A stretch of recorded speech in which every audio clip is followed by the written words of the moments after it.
talk about the workplace. So we talk about the workplace, and we think, again, I think that we've moved on in the workplace in the realms of diversity and inclusion. Have we made that progress, Matthew? What do you think from your side? So yeah, reflection on what I've just said with the policies and procedures. Mm-hmm. This is going to sound a little bit directive and a little bit harsh. So it was 100 years ago that the suffragettes, I can never say that right, won the right to vote for women. It was in the late 1970s that homosexuality was decriminalised. Over 100 years ago, a disabled person potentially would be put to death within the UK. Yeah. Now, there's laws that have come in to recognise different intersectionalities and protections of those laws, like the Equality Act 2010. But stigma stays a lot longer than those changes of laws. The processes and policies and procedures that organisations have developed are not actualised. They are created in a way that are given a tick box. Thank you very much. Here's my e-learning module, for example. I'm not saying that e-learning modules are bad. They're great for information. But do they give a reflective empathy, change management to support that person to better understand different intersectionalities and cultures? No, they don't. They give an example of what to say and what not to say. They give advocates an opportunity to go, yeah, absolutely, I already do this.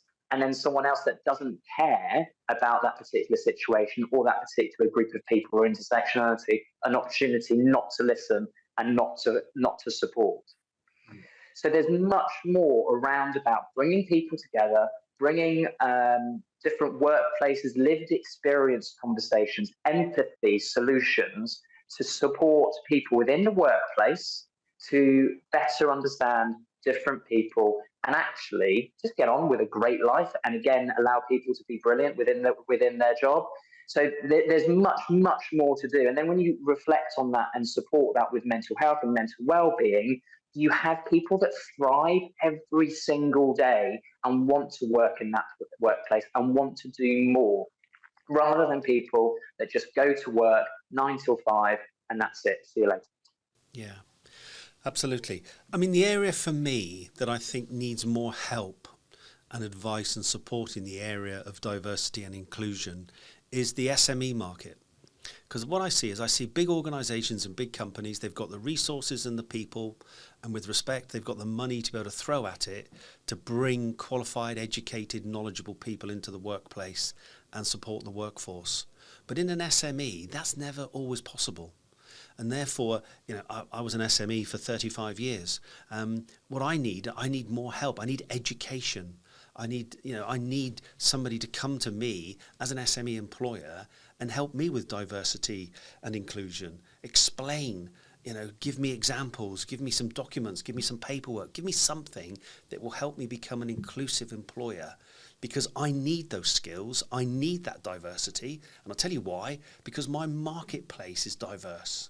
And you're not selling your goods and services into one sector anymore.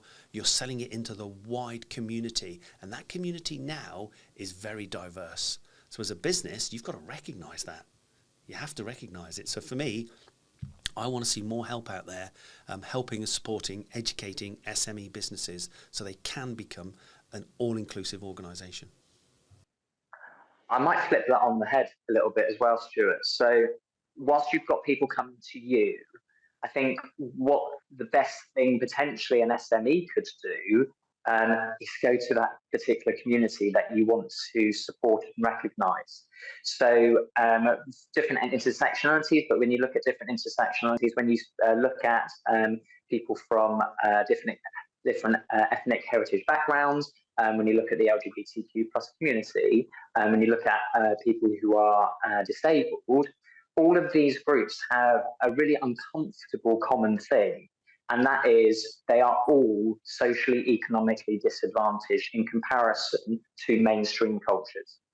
So what do you do about that? How do you support? How do you identify, and how do you build potentially a brand, or how do you support particular communities? Go to them. Yeah. Put your office in the heart of that community that you want to work with. Spend a day within a community hall or a cultural hall. Because we don't need offices in one set place anymore. Have a day in a community hall to identify challenges, to support community, even to recruit and mentor people from different communities. Because if we're saying that, oh, we want to have diversity of thought and inclusion to be able to have a inclusive and diverse workforce, and expecting them to come through, for example, recruitment programs that are online or from LinkedIn, you're not going to get the best people. Okay, you're going to get the same people doing the same things. Go to them, recruit from people, get yourself in front of people, and have the joys of meeting people again. Don't stay behind a screen or in that same office. Waiting for it to happen. Go to them. Don't wait for them to come to you. Yeah, that's exactly, Matthew, the advice we need. That's brilliant. I mean, that's exactly the advice we need. Be brave, be bold, go out there and engage with that community. And as you say, you'll be surprised what you find. And I'll tell you what, you'll be delighted also with what you find. Yeah, absolutely.